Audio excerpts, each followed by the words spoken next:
Hi guys. Obviously, making it as a professional footballer isn't easy at all, especially at a big club, whether it's Arsenal, Chelsea, United, Spurs, whatever you want to call it. It's not hard. It's not easy. I mean, very few of these players will make it. Probably one, if not any of especially the ones in the under 18s and reserves.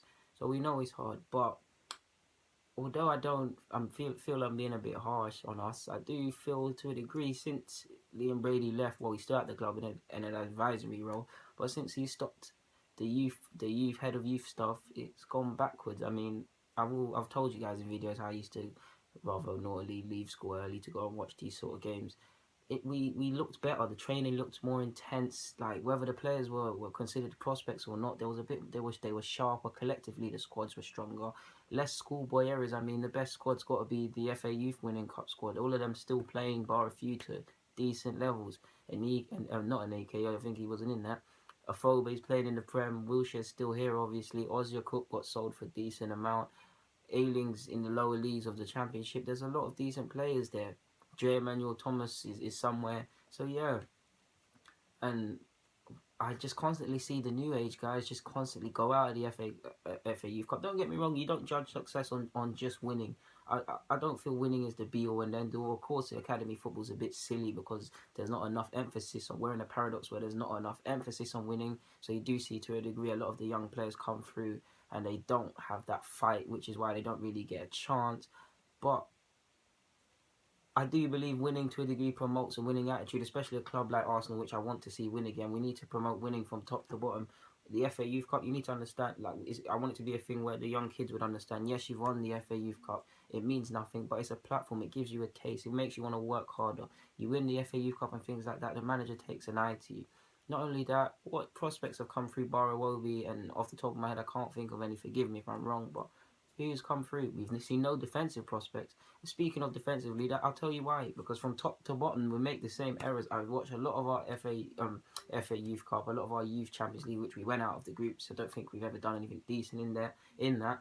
And we make the same mistakes. I've seen like Keto, the young keeper. I've seen the Greeks left back Perilles, I think his name is. Bielik, who's on loan, he was here. I think we played Basel at home at Boreham Wood. He made an error. All basic errors, playing across goal line, playing from the back, blind passes. Does this sound not holding defensive shape properly, being too concerned with the shape and not engaging? Does this sound familiar? Carbon copy of the first team. Structural problems, like I keep saying. We have great prospects in Trey Cole, Mavididi, Chafe, Emil Rowe Smith, sorry, Marlin, Crowley, Dragomir. There's a lot of players. There's even a lot of lesser known talents. Maitland Niles, Ilalem, Josh Silva, a lot of players who, if they don't make it here, can be sold on or have decent careers. We have a very crop of players I'm excited about. I do think Chris Willock as well, who we actually need to get to sign a new deal. Reece Nelson. I do believe one or two or maybe even three of these players, especially with Gnabry gone, who I wanted to be a part of it, can get a look in and in years to come, have a chance. Maybe Chris Willock, he's had a second solid season. Probably needs to get there a bit physically because when he played on the first team, he was getting a bit muscled out of play.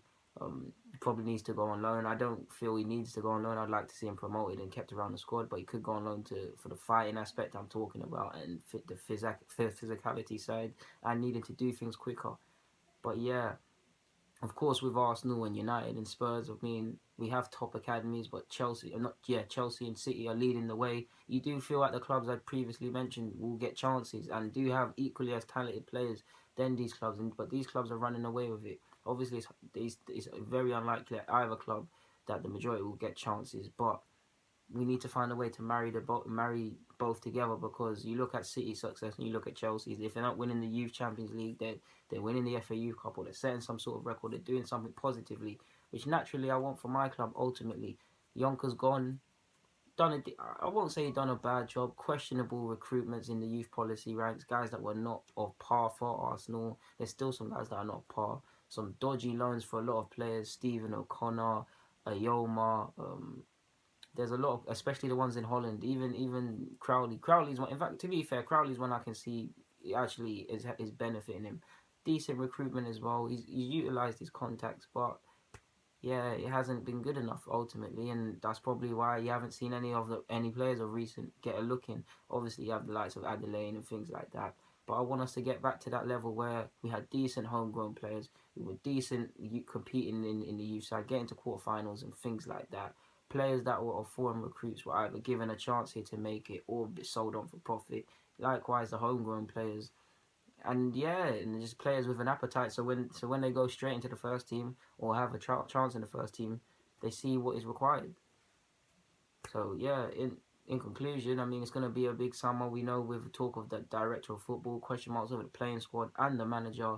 We've got no academy head of academy at the moment, do we? We've got a number of players out of contract. Chris Willock needs to be decided. Who knows? It's a big summer. Who knows what's going to happen? Hopefully, whoever comes in can turn it around for our youth. The youth even got relegated the other season or whenever it happened. But yeah, the Laguna, I'm signing out, guys.